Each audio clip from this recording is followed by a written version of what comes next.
moderator dari kelompok 5 Matematika Diskrit dengan materi graf yang beranggotakan Mumu Abdul Somad, Oki Muhammad Fauji, Gugun Gunawan, Gali Nur Hakim, Teddy, dan juga Yudi. Untuk mengefektifkan waktu, langsung saja kepada pemateri pertama untuk menyampaikan materinya. Saya ucapkan terima kasih kepada moderator yang telah memberikan waktunya kepada saya untuk menjelaskan materi mengenai teori graf. Jadi, alangkah baiknya sebelum kita membahas panjang lebar mengenai teori graf, kita mengetahui dulu sejarah teori graf.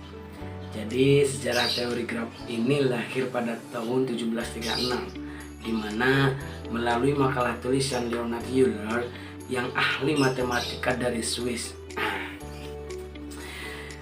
Euler juga orang pertama yang berhasil memecahkan masalah jembatan Königsberg, di mana Königsberg ini kota Königsberg sebelah timur di Prusia. Jembatan ini terdapat di sungai Fregal yang terkenal di Eropa. Sekarang bernama kota Kaliningrad.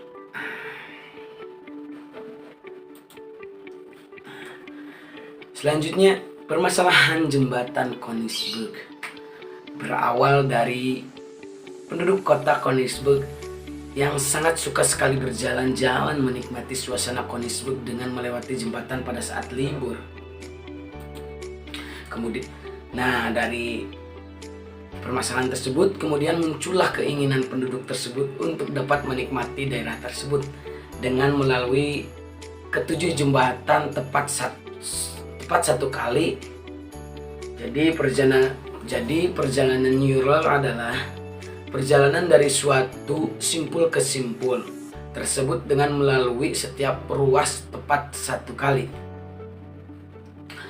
Perjalanan Euler akan terjadi jika graf terhubung, banyaknya ruas yang datang pada setiap simpul pada genap. Yang terakhir, nanti akan muncul contohnya, yaitu graf model jembatan Königsberg di belakang saya, di mana terdapat ada 4 titik. Yang pertama A, B, C, D. Jadi daratan disajikan dengan titik simpul vertex dan jembatan disajikan dengan ruas atau sisi E, D, G yang kayak tadi A, B, C, D. Oke, mungkin itu saja yang bisa saya sampaikan mengenai sejarah teori graf. Materi selanjutnya akan disampaikan oleh kawan saya persilahkan. Selanjutnya saya akan menjelaskan tentang notasi graf. Notasi graf dinotasikan sebagai G atau VE, di mana V yaitu himpunan yang namanya disebut dengan simbol atau titik vertex, di mana V1, V2 sampai 10 sampai Vn. E yaitu himpunan sisi edges yang menghubungkan sepasang simpul, di mana E1, E2 sampai 10 sampai En. Problem dan model graf. Secara umum, langkah-langkah yang perlu dilalui dalam menjelaskan suatu masalah dengan bantuan komputer adalah problema model yang tepat, algoritma, program komputer. Problem graf, contoh petugas kantor telepon yang ingin mengumpulkan poin-poin dari telepon umum. Berangkat dari kantor dan kembali ke kantornya lagi, yang diharapkan suatu rute perjalanan dengan waktu minimal. Masalah di atas dikenal sebagai traveling salesman problem. Untuk menyelesaikan masalah di samping dapat dipakai algoritma tetangga terdekat, yakni menggunakan metode Grady. Problema graf, contoh perancangan lampu lalu lintas yang diharapkan pola lampu lalu lintas dengan jumlah basis minimal. Untuk menyelesaikan masalah di samping dapat dipakai algoritma pewarna graf, juga dikenal sebagai graf drawing, yakni menggunakan metode Grady. Jenis-jenis graf. Graf sederhana atau simple graf, graf yang tidak mengandung gelang maupun sisi ganda. Contoh, di mana G1 adalah graf dengan P 1, 2, 3, 4, E dengan 1, 2, 1, 3, 2, 3, 2, 4, dan 3, 4. Jenis-jenis graf tak sederhana atau simple graf yang mengandung sisi ganda atau gelang. Contoh, pada gambar G2 sisi E 3 sama dengan 1 dan 3 dan sisi E 4 sama dengan 1 3 dinamakan sisi ganda atau multiple address atau parallel address karena kedua sisi ini menghubungi dua buah simpul yang sama, yaitu simpul 1 dan simpul 3. Graf ini merupakan contoh multigraf. Pada gambar G3, pada sisi E 8, 3 dan 3 dinamakan gelang atau kalang blocker karena ia berakhir pada simpul yang sama. Assalamualaikum warahmatullahi wabarakatuh. Baik, di sini saya akan melanjutkan yaitu terminologi graf. Untuk yang pertama yaitu ketetanggaan. Dua buah simpul dikatakan bertetangga bila keduanya terhubung langsung atau bisa dikatakan hubungan suatu simpul dengan simpul lain.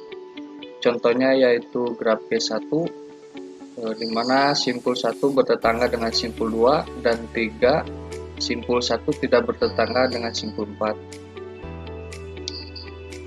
Selanjutnya yaitu bersisian. Hubungan sisi dengan suatu simpul.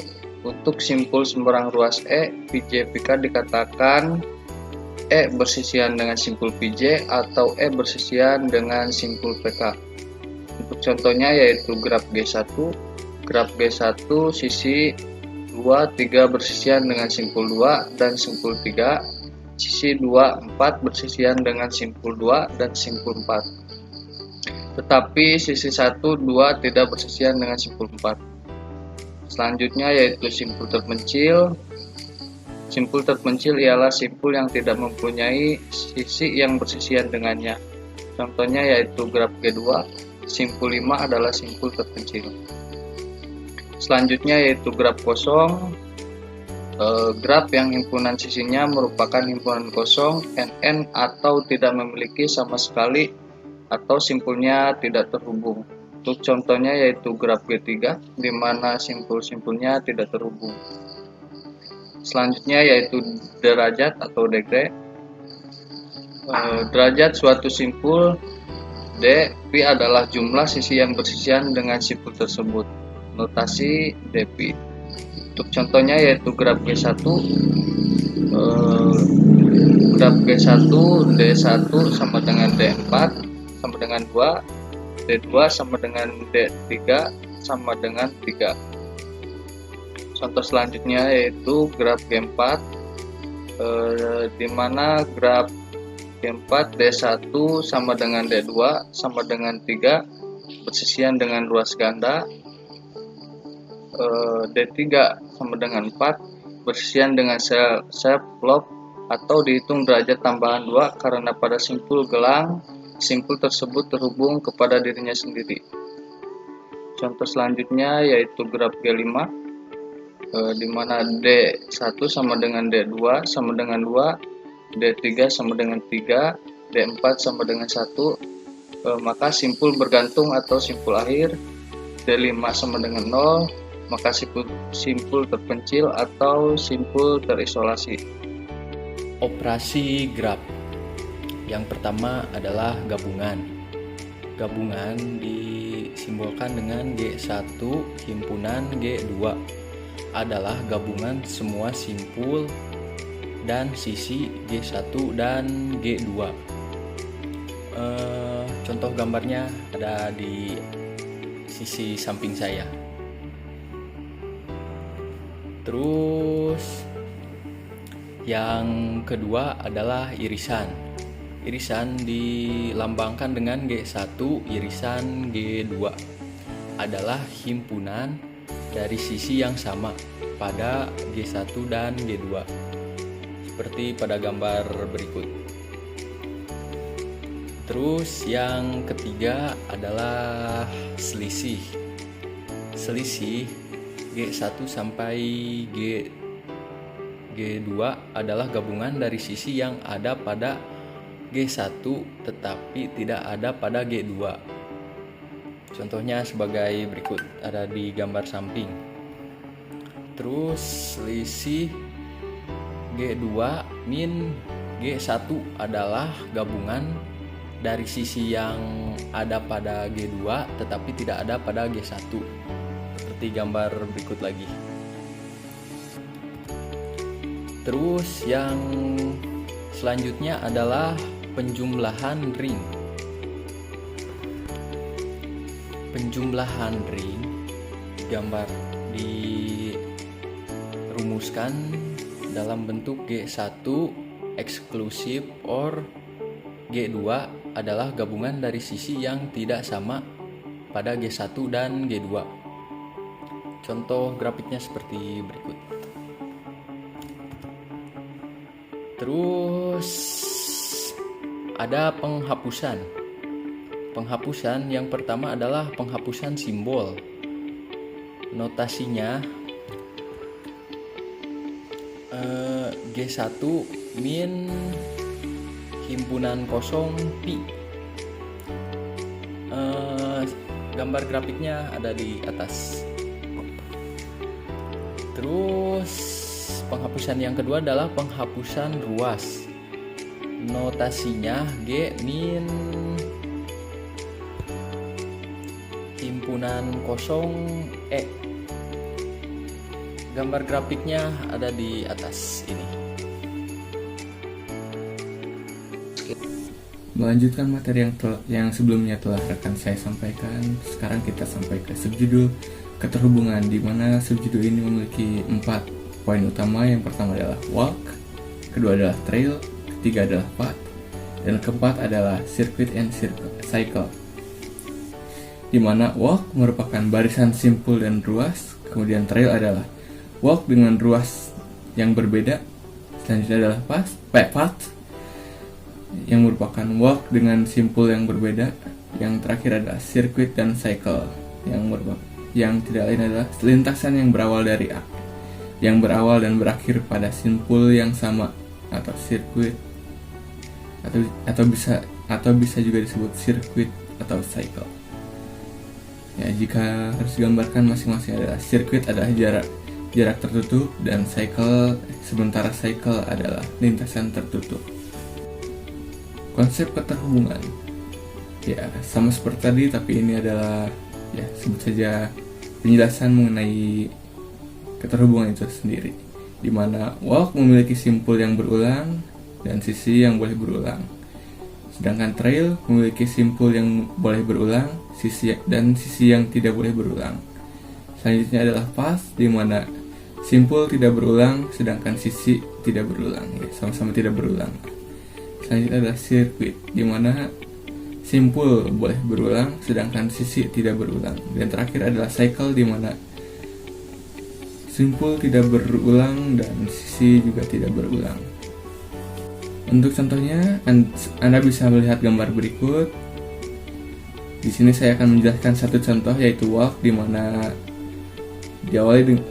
walk diawali dengan simpul A, kemudian menuju ke sisi A, kemudian menuju ke simpul B, pergi ke simpul D, kemudian masuk ke C, simpul C, kemudian menggunakan lagi sisi C untuk menuju ke simpul D, dan menggunakan sisi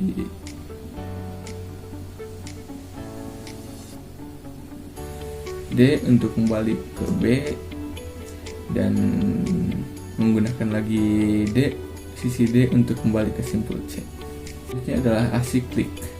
Ya, bisa Anda lihat itu adalah sebuah graf yang tidak mengandung cycle.